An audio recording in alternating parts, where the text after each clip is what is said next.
the time #2 all-time archery buck, non-typical. He was over 300 inches. I can just picture that recovery where he's like counting how many points the buck has, and he just keeps counting. Maybe the most iconic big buck footage of all time is the Mr. Maybe clip. So that's Colton Hall's Iowa buck from 2012, one of the biggest bucks of all time, one of the biggest bucks in Deer Society history. We are in Minnesota for a special edition of Whitetail Cribs. We have a bunch of 200-inch deer. There's a 300-inch deer. We're gonna see who has this facility, what is the business, and here's some incredible whitetail deer stories. Here we go. Welcome on in, guys. Whitetail Cribs, Deer Society edition. Let's check it out. All right, guys, this is where all the fun happens back here, Deer Society Warehouse. You can see the halls are lined up in bucks. We got legacy bucks on the wall, a lot of local legends. I think 25 hunt breakdowns out of our 150 are on site. So we're gonna check out some of the biggest bucks we have, some of the stories. But first, we're gonna head on up front to the warehouse for the illusion side of the business, and we'll check that out. So here we are, this is the Illusion warehouse where all of our products are kind of made, stored, in and out for receiving, inbound. And this is, the Illusion side of the business. So the Extinguisher Deer Call, the Black Rack, phase scent control, all the DIY taxidermy stuff for deer, elk, turkey, food plot systems, everything we do product-wise, that's this half of the business. And I'm actually gonna have Chris kind of run down the warehouse space and how this all operates. So I'm gonna throw it over to Chris. Hey guys, this is my world. This is the operations side here at the Deer Society Illusion facility. Here's basically our bulk storage. This is where you can see all of our product built up for the year. Everything you see along this aisle right here is all the deer calls, the famous Extinguisher Deer Call that you guys love. All the way into our phase, our odor scent control systems, food plot, seed, fertilizer, moving on down into actual racks, the Rattling Antlers, the Black Rack, and then even on over to our newest addition to the line, the Skullmaster. That's our DIY taxidermy stuff. All right, so you saw all the products and the whole business side of that side of Illusion. Now we're back to the Deer Society. We'll check out some big bucks and have some fun. As we wrap back around to the office space where all the deer are, we got a couple things. The Almond Eye production crew is on this half of the building. So they have their office space that we'll jump in here in a little bit, conference room, all kinds of stuff. We'll wrap around. There's always extra bone laying around. So we got elk antlers, elk sheds, elk skulls putting up on the wall there. And really, this is our indoor archery range. We shoot inside right here during the winter months, but for the most part, we shoot outside. A little bit more long distance. But as we back up, we'll get back into the big buck room, the big buck hall on the Deer Society showcase room. As we wrap the corner, one more thing that's pretty cool. Every hunt breakdown, every Deer Society podcast is filmed in our new studio. So check that out. We got triple sheetrock walls, acoustical carpet, foam, really get that good sound in there, and different lighting elements too, where we can dim different lights, move lights around, shoot green screen. We have light boxes. So very versatile studio. Everything that we film from Deer Society hunt breakdowns and the podcasts happens right here. All right, we'll hit on one legacy buck before we get into the stories of all the big ones, and that'll be Curly. That's a buck I shot in 2016. If you've seen the hunt, it's eye level. I was hunting off the ground, no blind, late season, December 20th hunt, and just a very memorable, picturesque video where the deer, that white snow's on the ground, big white rack coming out of the pine trees, the cedars, and just to be able to pull that off on film from the ground with a bow. Very, very memorable. Probably one of my most favorite or memorable hunts of all time. He's in that 180-inch clean typical range. Just a really good specimen here for Southeast Minnesota, and couldn't be more happy and proud with how that one turned out. So that's the hunt for Curly, one of my all-time favorites and one of the legacy bucks here in the hallway. And as we swing over to the opposite wall, we got a couple cool hunts here. This is a buck that we called Frosty. He had frostbit ears. He was a North Dakota whitetail. I filmed my dad shoot that one early season, and he still had the velvet. So a really cool hunt. One of the only velvet bucks in full velvet that we shot. So he's up on display. It's always cool to see that little bit different look on the bucks. That velvet is just pristine. So really cool buck, really cool hunt. Another buck that I filmed my dad shoot in Minnesota. Just great memories everywhere you look here. So first office space is my brother Chris. He's head of operations for Illusion and Deer Society. So we're gonna jump on in here, let him take it, and show off a couple things in his office. Hey guys, welcome to my office. As you can see, I got a few deer in here. little bit of a patriotic theme. We support a local charity called Teed Up for the Troops. Those are the coins stacked up. You know, we support it. We're involved in it every year. My father was a Marine. I served in the Marine Corps Infantry. So I just got to represent a little bit of that military, you know, support and pride for our country. The buck over here, this is my first ever buck, shot it many years ago. Been hanging at my house for a long time, and now it's just kind of holding a place for my biggest buck, the one I got last year, but he's not back yet, so I can't show you him. This is my first buck, prime time. He's namesake for one of our major seed blends here. And you know, we had a good history with him. You can see a history of his antlers down here. He never grew up and really developed much difference, just kind of stayed the same for a while, but that's my first buck on the Whitetails from Scratch property. This was another buck right here, Peyton. He was a big buck. He was one that we're going after on one of our Whitetails from Scratch episodes. You can see where him and my dad and my brother were out on the property doing some surveying for some logging. A couple days after season, they found him freshly just died, you know, heart attack, cold weather, something like that. And it was unfortunate. He was a big, impressive deer, and the elements just got him. So then once we get my biggest buck, the big 8 back, he's gonna go right here. I just don't have his mount back yet, but yeah, keep an eye out. That's gonna be a hunt breakdown this year. We'll be releasing that a little bit later in the season. It was a late season kill. It was me and my brother. We're out kind of just looking to hopefully get some does, and lo and behold, he showed up unexpectedly, and I was able to put an arrow in him. And next office space down the line on the Illusion side is Brian Clary. He's the jack of all trades here at Illusion. We don't even give him a title. We just call him the Swiss Army knife because he has all the tools in the bag. So let's see what Brian has in his office, some great hunt breakdowns, and then we'll move on from there. How's it going, folks? So I've got 2 bucks that are more of the memorial bucks that stick out in my mind that I have here in my office. My first ever archery buck here, Boomerang, is the first one that I ever captured on film. Very, very nerve-wracking being in front of the camera and self-filming it for the first time, but that one will always stick out in my mind. But this one here is probably the most special buck to me. This is called the Reflection Buck. Back in 2021, my mom passed away from pancreatic cancer. 6 months later in September, my dad had a widowmaker heart attack. He miraculously survived this. As the weeks went on, we had this first buck show up on our family farm, kind of collecting my thoughts, and it was such a unique buck, I could not let that one pass. And right outside these 2 offices are some of our favorite bucks. You know, every buck has a great story. These ones have special stories to us. The next 2 are the first 2 bucks that we shot at that Whitetails from Scratch property. The first one here is Little Splitter. That's my dad's buck. He shot it, 5.5-year-old buck. We got the 3.5-year-old set mounted on a Skullmaster right next to it, so you can just see that age progression, how that rack changes over time. Yeah, great story for that. Great hunt breakdown. Just a really cool buck. We shot him at a place called IMAX. One of our favorite places on the property, kind of the core of the property, and just really cool, unique characteristics with all the splits. And he was called Little Splitter at the time because we had a bigger splitter on the property. So Little Splitter, mature 5-year-old buck, great harvest, great buck. And next up, this is my first buck on the property. His name was Skyscraper. So between myself and a couple different neighbors, we found 3 years of sets of sheds before I actually shot him at what we thought was 6.5 years old. Would have been nice to have the teeth to age some of these deer, but we kind of weren't doing that method at the time. What we knew from trail camera pictures and sheds, we put him at about 6 years old, 6.5 years old. So that's your 3-year-old, 4-year-old, 5-year-old, 6-year-old, and you'll see that in the hunt breakdown if you watch it. So Skyscraper, really cool buck, sits real tight, tall tines, kickers, just a great story behind that buck. Super proud of that one. And if you've been watching this year's hunt breakdowns, the first hunt we launched was a deer called Patches. So 5-year-old buck, we actually have a bunch of sheds from him, but as you can see, maybe not as display worthy. So we put him up on that black rack silencer. We just piled in 3 years of sheds, and he was 5 years old. Now the interesting thing with him, great double throat patch buck that we could trace or track through all the years. We did send his teeth in and it came back at 6.5. So we thought he was 5.5, which means, you know, this set here, we put him at a big yearling, a 1.5, potentially maybe that was 2.5. So, you know, sometimes we're off a little bit. We have a ton of history with bucks. Like I said, sheds, trail cameras, encounters, but he's either 5 or 6. Not a huge scoring buck, but another really special one on the home farm.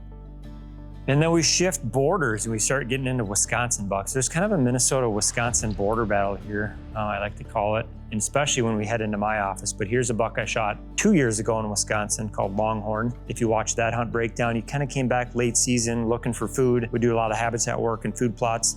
This buck came back not as big as I thought he would be, but limps on 2 different legs, front left leg, back leg, and just in real rough shape, 150 pounds when I shot him late season. So really wore down, and just a nice, cool hunt. And every hunt's a little bit different. They're all fun, they're all unique, you learn from everything. This buck here is a big Wisconsin buck. We just called him Moose at the time. Shot him the same year that I shot Curly, so that was kind of a banner year where I shot 2 really big bucks. Had him in that 6.5-year-old range like I thought Curly was. Great encounters, great story. Did not capture that hunt on film as far as the shot, so we never produced it, but one of the bigger bucks I shot early on, about 9 years ago, I think I shot him. So as we head into the office, these are probably the top 3 favorite bucks that I have all time that I have in my office space.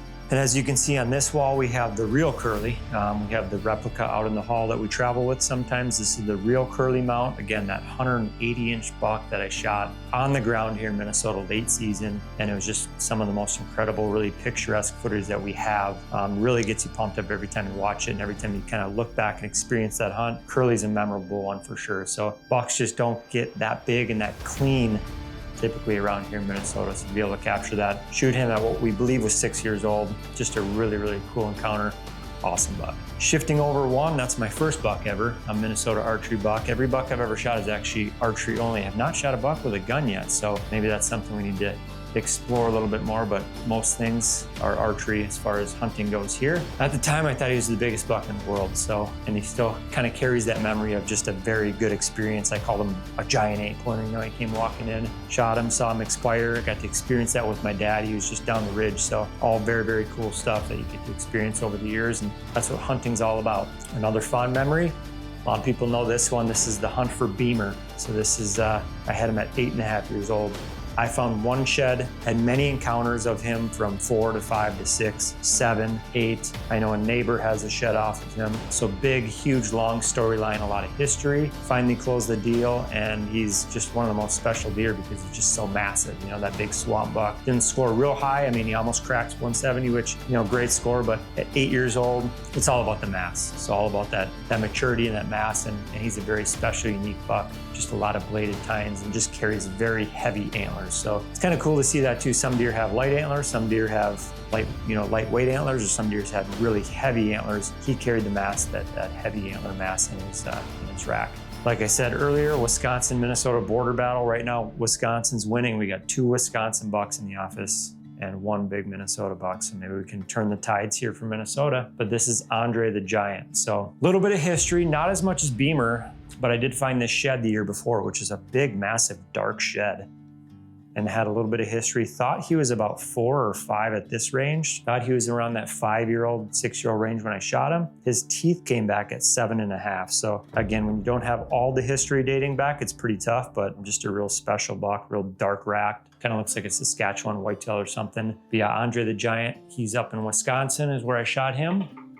And definitely a top buck, and he made the office space. So top 3 are in the office. This is a buck that was called Mystery Solved or Unsolved Mystery. I was hunting a mature 8-pointer that season, ended up shooting an 8-pointer that I knew the kid that was hunting, and he shot the buck I was hunting. So we like flipped bucks somehow. We both shot different deer that we were hunting. Didn't know who he was. It was an unsolved mystery. Well, after the hunt, mystery was solved. So the hunt for king, this one's really cool footage. I was looking back at it the other day. October cold front, I was sitting in my truck. The snow started falling down. And basically right when I knew that snow was gonna stop, I just sprinted out to I didn't run, but I walked really fast out to my stand, knew that when that snow was gonna stop, when that precipitation was gonna let up, that the deer were gonna be moving. So I got ready really fast. He came into a green food source and made a really cool shot. Actually got the shot on trail camera, which is unique. Got him down. So a couple really nice Minnesota bucks there.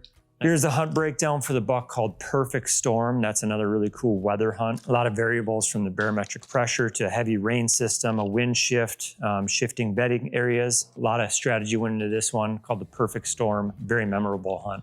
Here's the buck from this year. It's called the Clicker Buck. We just launched that hunt this week, depending on when you're watching this. Very cool vocalizations with that buck. A lot of long grunts, croaking, clicking. We called him the Clicker. If you watch that hunt breakdown, you'll know why. So that's how we mounted him, kind of looking up. Clicking is kind of the pose we chose. We try to replicate the hunt and the story with our mounts, and that's a very cool form. I really like that. Wisconsin buck, back to Minnesota for a couple. The hunt for double splits, another hunt breakdown. Barometric pressure early season actually rattled this buck in one of the first few days of October. So kind of a unique aspect there where you don't rattle a lot of bucks in early. Rattled him in with some different strategies. So if you haven't seen that hunt, it's the hunt for double split. Really cool one. All right, we're gonna transition here over into the almond eye production side. We got a pretty cool hallway with a lot of project racks up on the wall. We got shed antlers, deadheads, Euros, and all of our skull lineup for the Skull Master products. These first 5 you'll see this year, these are on the market. So Mossy Oak Bottomlands, that Respect flag, the natural white, natural causes, more of the deadhead, Real Tree Snow. So 5 really good options there. And then we're always experimenting and looking for just unique looks that maybe someone might like. So we've dipped carbon fiber, some First Light, other camouflage patterns too, topo lines, blaze orange, just a lot of cool stuff we've been working on. So got those up on display, a little research and development. But right now we're gonna head over to the almond eye video production side and let them take it from here. Welcome to the almond eye side of things. You guys have already seen all the big bucks on the Deer Society side. Now, let me show you a few bucks from the almond eye side of things. This is my office. I'm Brian Lemke. Come on in. You might recognize a few of these bucks if you've been watching the Deer Society hunt breakdowns. This one's from a few years back, just shy of 170, couple eighths of an inch shy of 170. The Minnesota Monster, pretty popular one on the Deer Society channel, and one that I'm super proud of, shot not too far away from here. Kind of moving through here. These 2 bucks were shot 2 years ago, shot them both in the same year. This is Minnesota, that one's Iowa, and by far the best hunting season that I've ever had. This one's sticker 10 and probably my favorite hunting story of all time. This was a super special deer to me because I just had so much history with him. Saw him when he was first 3 years old, filmed him at 4. We passed him, let him go, and then at 5.5, I was able to harvest him, which was super cool. Got some sheds off that deer actually. This is one shed off him when he was 3 years old. And then he turned into this at 4. And this is, we passed him a few times this year. My business partner, Adam, actually had a great encounter with him late season. And we gave him the pass and kind of gambled, and he made it to 5.5 and was able to take him. So he was 180 inches.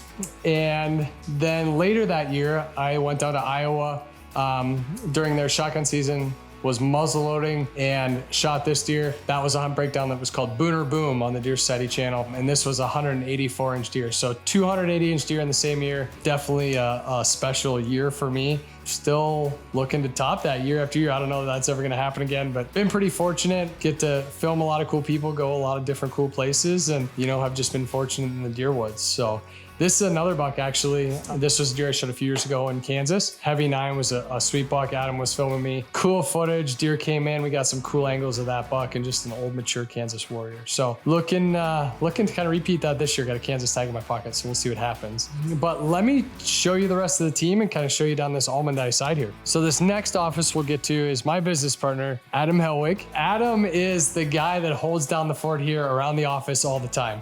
He kind of runs this whole post-production side of things on the almond eye side. He also gets out in the field and does some filming too, but this is his wizard station here, as we'll call it. Makes JJ and Chris look good. Mike, he needs a little more polishing than JJ and Chris do these days, but he's the wizard behind the computer and makes it happen. If you sneak in here, this buck is Adam's first buck. Adam, you can talk a little bit about that buck if you want. Yeah, so I shot this buck in 2023. This is actually my first buck ever. And if you watch the hunt breakdown, it kind of documents my 15-year journey, basically from when I started producing outdoor television back in 2010. Had never been a hunter growing up. And then just as producing television, kind of got a passion for it and decided to go out and try my hand and was able to shoot my first buck. And it's a pretty cool story. We actually did a film on it. So there's a film we did for 10 Point. It's called Adam. And we also did a hunt breakdown on it. That's on the Deer Society YouTube channel. All right, so coming out of Adam's office, next up here is Andrew Cheslock. Andrew has been a staple of the Almond Eye team since pretty much the beginning. He is another one that holds down the fort here. He runs the camera too. He's out in the field a lot, but holds down the fort here from the post-production side and is also a stone cold killer. JJ calls him the bone collector, and you can see why. This is his home away from home. Yeah, my name is Andrew Cheslock, one of the guys here at Almond Eye. I do a lot of the post side of things, get kind of things structured up. and ready for polishing. That's where Adam kind of takes over the edit. Probably the number one most memorabilia in my office is my Iowa deer here. This was a public land buck shot back in 2020. It's my biggest to date, 150 inches. That was all self-filmed, like I said, down in Iowa. This video is called the Public Land Dream Buck. So like I said, that's my biggest to date. And then my next hunt breakdown is this 9-pointer from Illinois. I think that hunt breakdown's called Out of State. Just went down there for a classic rut hunt. Used the extinguisher, sucked him right into some honeysuckle bedding area and put an arrow right through him and died within 20 yards. Both these reactions are pretty ridiculous. And then this last season, this is off an 8-pointer that I killed last season, the 24 season.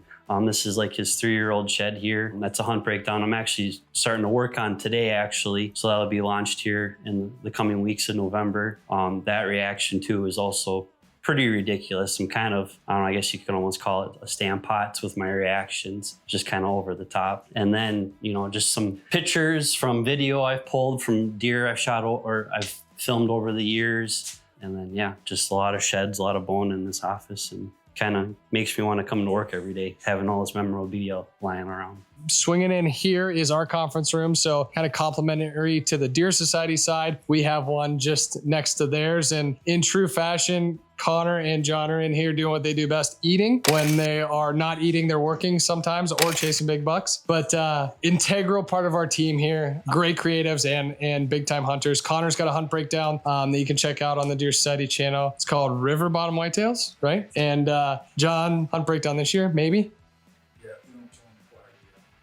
We'll see. But no, you can go and kill that one. Maybe next week. Okay, and to end kind of the almond eye side of things here is this stag here in the corner. This stag is one that I shot, I believe it was back in 2013 in New Zealand. At that time, I was filming for Pat and Nicole Reeve with Driven TV.